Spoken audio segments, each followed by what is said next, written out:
Well, if you've ever been in the market for a private investigator, you'd want to hire a guy like Bum on the hit TV show Dallas. As the henchman to the elder J.R. Ewing, he can be very persuasive and resourceful. Take a look at this. Your father asked me to keep an eye on you, keep you on the right path. Your father was a great man. He did great things. But the way he ran around on your mother was a sin. And he figured that out too late. Grow into your father's greatness, not his weakness. Welcome to the broadcast, actor Kevin Page.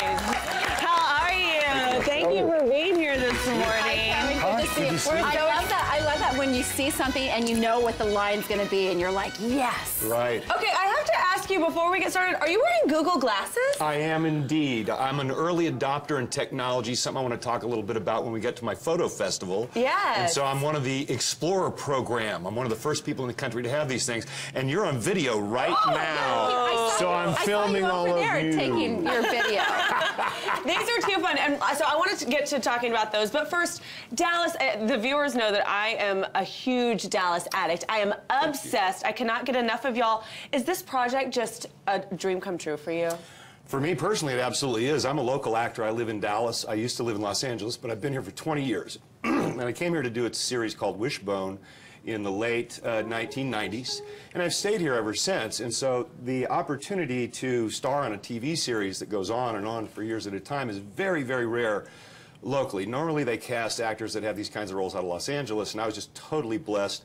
Plus, I got to work with the great Larry Hagman. Well, I think, you know, to have locals on a show like Dallas is so very important. Was it intimidating to join a cast like that and a show like that with the history that it has? Well, you know, this was the longest-running television show on American network television for a long time. It's also the only television show ever to be brought back from a network cancellation and then be successful. So it's been a terrific ride. I don't think I knew that it had been canceled and then. Oh, you mean the original? 20 years ago, yeah. Yes. No show has ever actually been brought back. A lot of them have been rebooted or reimagined in various ways, but they brought back the original cast. They expanded it and carried on, and we've just had a wonderful time with it. Now, you like you said, you've been acting a long time, and so I'm sure every time you work with new writers and new directors, the scripts don't always surprise you. But every week when I watch Dallas, the script shocks me more and more and more. Does your jaw drop when you read these scripts? You're like, I'm sorry, he did what? I have to say what?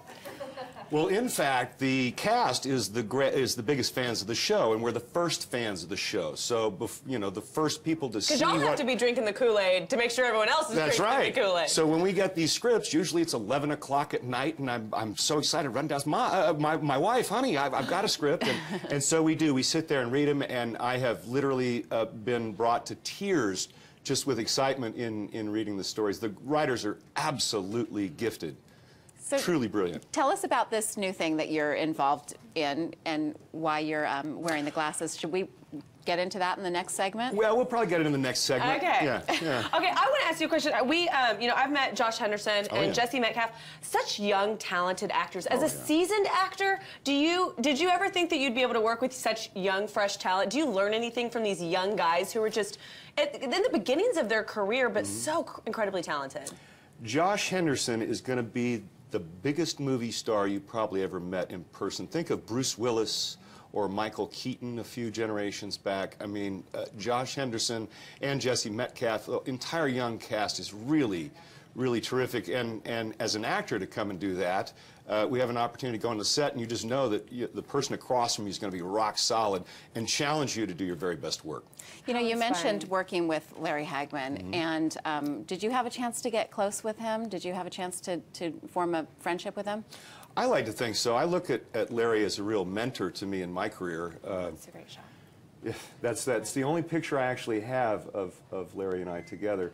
So Larry was widely known as a clown and just a prince of an actor. His sense of humor was fantastic, and his warmth and generosity was what he's really known for. So everybody that knew Larry loved him, and I had an opportunity to work with him a lot at the end of his life. As a matter of fact, I filmed the last shot the last scene that Larry ever did. Was that when you were in Mexico? That was supposed to We be were when actually you in a were bathroom. in Mexico, but it was okay. We were in a bathroom. That episode. The shooting scene actually was filmed several months later, when after Larry had passed away, and we did some clever tricks with the camera to accomplish that. But yes, I would say that Larry and I were friends, and I learned a great deal and was blessed to be able to work with him. What an That's amazing nice. experience. Well, you guys don't go anywhere because Kevin is hanging around for a few more minutes. We are going to take a look into an art project that he's a part of here in Dallas that features unique photography. He's going to explain these Google glasses I know, too. I can't wait. Oh my gosh, we'll be back with this preview right after this.